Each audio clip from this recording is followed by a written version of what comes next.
Nigerian sailor Harrison O'Keefe was carrying out his duties aboard a vessel in the open sea when disaster struck. At around 5 a.m., while he was sitting in the bathroom, the ship suddenly began to sink. The vessel eventually settled nearly 30 meters below the surface in the cold ocean.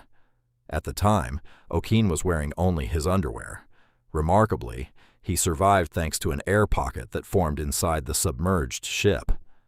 Trapped beneath the sea, he endured a total of 60 hours in the freezing conditions before rescue divers finally discovered and brought him to safety. On the night of July 9, 1958, a massive earthquake struck Alaska, triggering a tsunami that rose more than 500 meters high, over twice the height of the Eiffel Tower. At the time, a man named Howard Ulrich was fishing with his 8-year-old son when they spotted the gigantic wave racing toward the shore at nearly 160 kilometers per hour.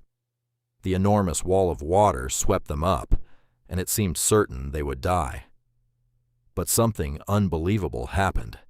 Instead of capsizing their boat, the tsunami lifted it higher and higher until it was deposited among the treetops. Against all odds, they survived one of the most powerful tsunamis ever recorded. Near the town of Sylacauga, Alabama, a young woman named Ann Hodges was relaxing on her couch late in the morning, wrapped in a blanket, when something extraordinary happened. Without warning, a large meteorite crashed through the roof of her house. It struck a radio, bounced off it, and slammed into her thigh, leaving a massive bruise the size of a pineapple. Remarkably, Ann survived. If the blanket and the radio had not absorbed part of the impact, the meteorite could have struck her directly in the head. To this day, she remains one of the very few people ever known to have been hit by a meteorite and lived to tell the story. 1985. The Peruvian Andes. Joe Simpson and Simon Yates became the first climbers in history to successfully conquer the incredibly difficult west face of Sula Grande. But the descent turned into a nightmare. The two men were connected by a rope as they made their way down the mountain. Then, in a single moment, Joe lost his footing and was left hanging over a cliff, putting Simon's life in immediate danger. Faced with an impossible choice, Simon made a terrifying decision. He cut the rope to save himself. Joe plunged into the icy void below, crashing onto a glacier before falling into a deep crevasse.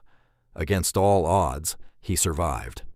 With severe injuries and no hope of rescue, Joe crawled out of the crevasse and spent 3 days dragging himself across ice, rock, and snow.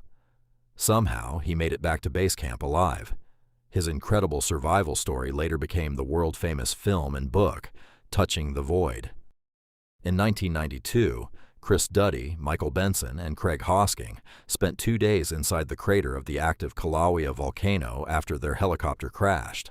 When the helicopter suddenly lost control, pilot Craig Hosking reportedly did not even have time to call for help. When the helicopter fell into the volcanic crater, they narrowly avoided landing in boiling lava, and all managed to escape through a small crack in the wreckage. While the 3 men waited for rescue, hot lava bubbled beneath their feet, and they had already come to terms with what they believed would be a terrible death.